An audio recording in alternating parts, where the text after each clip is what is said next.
নারকেলডাঙ্গার বস্তিতে অগ্নিকাণ্ডের ঘটনায় দায় কার?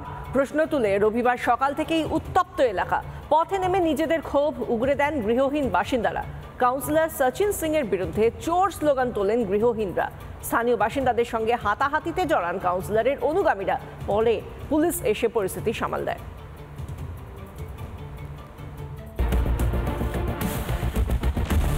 নারকেলডাঙ্গা বস্তিতে অগ্নিকাণ্ডের ঘটনায় মেয়রের সামনে বিক্ষোভ গৃহহীনদের। প্রশ্ন, এই ঘটনার দায় নেবে কে? ঘন্টা পর এসেছে কাউন্সিলর, কন্টিনিউ ফোন করছি কাউন্সিলরকে, ও পিক আপ করছে না। কন্টিনিউ ফোন করছি, কাউন্সিলর এসেছে 2 ঘন্টা পর। নারকেলডাঙ্গা অগ্নিকাণ্ডে পুড়ে ছাই হয়ে গিয়েছে প্রায় 100 বস্তি। শীতের রাতে খাবারটুকু পাননি বাসিন্দারা। রান্না করা রুটি পুড়ে ছাই হয়ে গেছে। বস্তিবাসীরাই প্রশ্ন তুলেছেন, এই অগ্নিকাণ্ডের দায়িত্ব নেবে কে? তা নিয়ে শুরু হয়েছে বিক্ষোভ। অভিযোগ স্থানীয় কাউন্সিলর সচিন সিং এর বিরুদ্ধে। এই যে বাড়িটা দাঁড়িয়ে আছে, সেই বাড়িটা এক সময় ছিল ফিজা খাতুন একটি মেয়ের। সেই মেয়েটি বাড়িতে থাকতো, তার বই খাতা থেকে জামা কাপড় সব কিন্তু এই মুহূর্তে পুড়ে ছাই হয়ে গিয়েছে। এখানে শুধু এই বাড়িটি নয়, এই লাগোয়া পরপর যতগুলি বাড়ি তোমাকে দেখাবো এই মুহূর্তে, সব কিন্তু পুড়ে একদম ভস্মীভূত হয়ে গেছে, ছায়ের গাদায় পরিণত হয়েছে। এবং কোনটি কার বাড়ি, কার জিনিস, কিছুই বোঝার উপায় নেই। অন্যদিকে টাকা নিয়ে বেআইনিভাবে একতলা বাড়ি 2 বা 3 তলা করে দেওয়ার অভিযোগ উঠছে বস্তির মধ্যেই। অভিযোগ উঠেছে বেআইনি গুদাম নিয়েও। দাবি, গুদাম থেকে ছড়িয়েছে আগুন। একতলা করে দিয়েছে, ওরা কিনে নিয়েছে জায়গা চামচাদের সঙ্গে, আর ওটা কিনে 2 তলা 3 তলা করে দিয়েছে, উঁচু করে দিয়েছে। হ্যাঁ, বেআইনি ভাবে উঁচু করে, সবই তো বেআইনি ভাবে দিয়ে দেখুন না, 2 তলা 3 তলা করে রেখেছে বাড়ি। যদিও সব অভিযোগই অস্বীকার করেছেন কাউন্সিলর সচিন সিং। উল্টে তিনি এই দায় চাপালেন স্থানীয় এক ব্যবসায়ী হায়দারের নামে। এখানেও কি গোষ্ঠীদ্বন্দ্ব? কাউন্সিলর হয়ে আমার প্রথম কাজ ছিল ক্যানেলে যত আনঅথরাইজড ইনক্রোচমেন্ট রয়েছে সেটা নিয়ে আমি লেটার করেছি, পুলিশ প্রশাসনকে আমি লেটার দিয়েছি। প্রথমে আমি নিজে থেকে এটা সরাতে চেয়েছিলাম, কিন্তু এখানে এই হায়দার নওয়াজের মতন ছেলেরাই আমার বিরোধিতা শুরু করে। তো অত বিরোধিতা মানে অ্যাজ এ পার্সাদ আমি নিতে পারিনি। তখন আমি পুলিশ প্রশাসন বা নেতা মন্ত্রীদেরকে জানিয়েছি, ওনারা যতটা পেরেছেন ততটা করেছেন, কিন্তু আবার ইনক্রোচমেন্টটা ওইভাবেই বেড়ে গেছে। তো অ্যাজ এ কাউন্সিলর আমার পক্ষে একা সম্ভব ছিল না। একদিকে হাহাকার, আর অন্যদিকে অগ্নিকাণ্ডের ঘটনায় শুরু হয়েছে রাজনীতি। চলছে দোষারোপের পালা। যে গুদামের কথা বলা হচ্ছে সেই রকম কোনো গুদামের নাকি অস্তিত্বই ছিল না। হায়দার নওয়াজ তিনি কিন্তু মিথ্যে অভিযোগ করছেন, কারণ ঘটনাস্থলে তিনি সাথে সাথেই পৌঁছেছিলেন। তিনি জানিয়েছিলেন পুলিশকে যে ওইখানে একটা বেআইনিভাবে গোডাউন তৈরি করা হয়েছে, যেখানে প্লাস্টিক মজুদ রয়েছে, দাহ্য পদার্থ মজুদ রয়েছে। কিন্তু একটাই প্রশ্ন আমাদের, যেখানে এই যে একজন জনপ্রতিনিধি, একজন কাউন্সিলর, তিনি পুলিশকে জানানোর পরেও পুলিশ কোনো ব্যবস্থা নিল না। বছরের পর বছর ধরে ওই ঘিঞ্জি ঝুপড়িতে গোডাউনটি রয়ে গেল কি করে? এটা তো উনি প্রথমে আমি আনসার দেবো, আপনি তো গিয়ে ওখানে জিজ্ঞাসা করে নিন, ওখানে লোকটা আছে, উনি জিজ্ঞাসা করে কি আমার গোডাউন আছে কি। আমার ওখানে একটা গোডাউন নেই। আমি সচিন সিং, উমার আছে 39, আমার এজ আছে 35।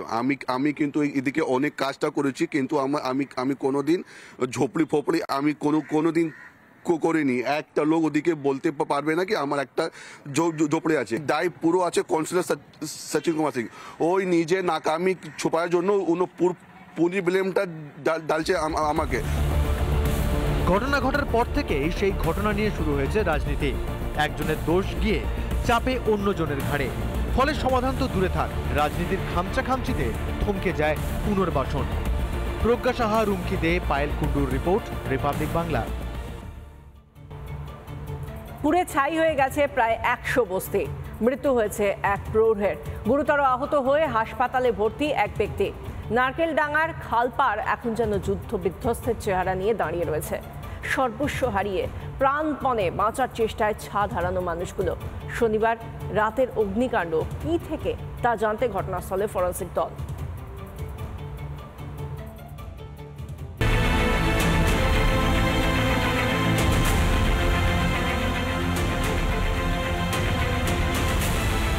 সব শেষ।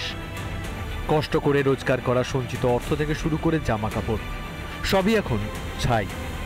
শীতকালে কোথায় আশ্রয় নেবেন এতগুলো মানুষ, তা নিয়ে চিন্তার ভাঁজ কপালে। তাই হাহাকার করা ছাড়া আর কিছুই করার নেই। খাবার জন্য মানুষগুলো শীতের রাতে খাবার তৈরি করার জন্য রুটিগুলো রেখেছিল, কিন্তু সেই রুটি আপনাদের কালকে অন্ন হিসেবে পেটে যেতে পারলো না। তার আগে সমস্ত রুটি পুড়ে ছাই। নিজে এমনি বেঁচেছি, বাস আর আমি ওরা কিছু বের করিনি, টাকা পয়সা পুরা এটিএম পুরা প্রুফ আমাদের ডকুমেন্টস সব পুড়ে গেছে, সব একটা সুইট টাকা আমরা বের করিনি। জিন্দগি তো বাঁচাতে হবে, জিন্দগি বাঁচাতে হবে, কিছু করার নাই। ছোট ছোট ভাই বোন আছে, আমাদের পালাতে হবে। এসে সেবা কিছু করতে পারিনি আমরা, সব পড়ে গেছে, সব পড়ে গেছে। এদিকে নারকেলডাঙ্গা বস্তিতে অগ্নিকাণ্ড কিভাবে তা জানতেই ঘটনাস্থলে পৌঁছায় ফরেনসিক দল। সংগ্রহ করা হয়েছে নমুনা। আগুনের মধ্যে আমি জল মারছি তো আগুন এগিয়ে যাচ্ছে, মনে হয় কোন রকমের মেডিসিন ওর মধ্যে ছিল না, কেমিক্যাল ছিল, কোন রকম কেমিক্যাল ডালা হয়েছিল। দমকলকে নিয়ে একটা ক্ষোভ স্থানীয় বাসিন্দাদের। তারা বারবার বলছেন যে দমকল দেরি করে এসেছে। আগুনের তীব্রতা এতটাই ছিল যে তারা নিজেরা জল দিয়ে নেভানোর সময়টুকু পর্যন্ত পাননি। দাউ দাউ করে ধরে যায় এই গোটা বস্তি।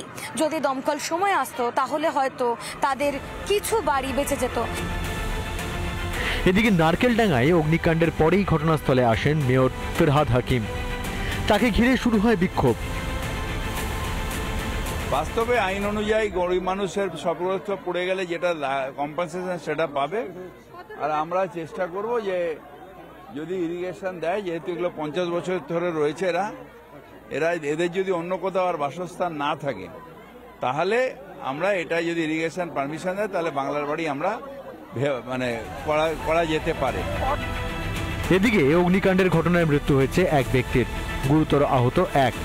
কেন বারবার আগুন, আর কেনই বা আগুন নিয়ে রাজনীতি? প্রত্যেক কটা ঝুবড়ি ওখানকার রোহিঙ্গা মুসলমানদের নিয়ে এসে বসানো হয়েছে। ওখানকার কোনো আদিবাসিন্দা নয় তারা, হ্যাঁ বেশিরভাগ নয়, প্রায় 80% ওখানকার রোহিঙ্গা মুসলমান যারা অন্য দেশ থেকে আমাদের দেশে এসছে। তাদেরকে 2.5 লাখ 3 লাখ টাকা নিয়ে তাদের টিনে সেট করে রাস্তার ওপরে ইরিগেশনের জায়গা দখল করে সেখানে বস্তি বানিয়ে দিয়েছে, এবং ওই বস্তিতে প্রতি 1 বছর 6 মাস অন্তর অন্তরই আগুন লাগে। পর পর শহরের বস্তিতে আগুন লাগার ঘটনায় উদ্বেগ বাড়ছে। এর আগে গত 9 জানুয়ারি ডায়মন্ড হারবারের রোডের ধারে ঝুপড়িতে আগুন লাগে। গত বছরের 21শে ডিসেম্বর দুর্গাপুর সেতুর নিচের বস্তিতে অগ্নিকাণ্ড। তবে নারকেলডাঙ্গায় দমকল দ্রুত ব্যবস্থা নিলে এই পরিস্থিতি হতো না, আক্ষেপ স্থানীয়দের। রিপাবলিক বাংলা। নানা ধরনের কন্টেন্ট দেখার জন্য লাইক করুন, শেয়ার করুন আমাদের ফেসবুক পেজ, সাবস্ক্রাইব করুন আমাদের ইউটিউব চ্যানেল।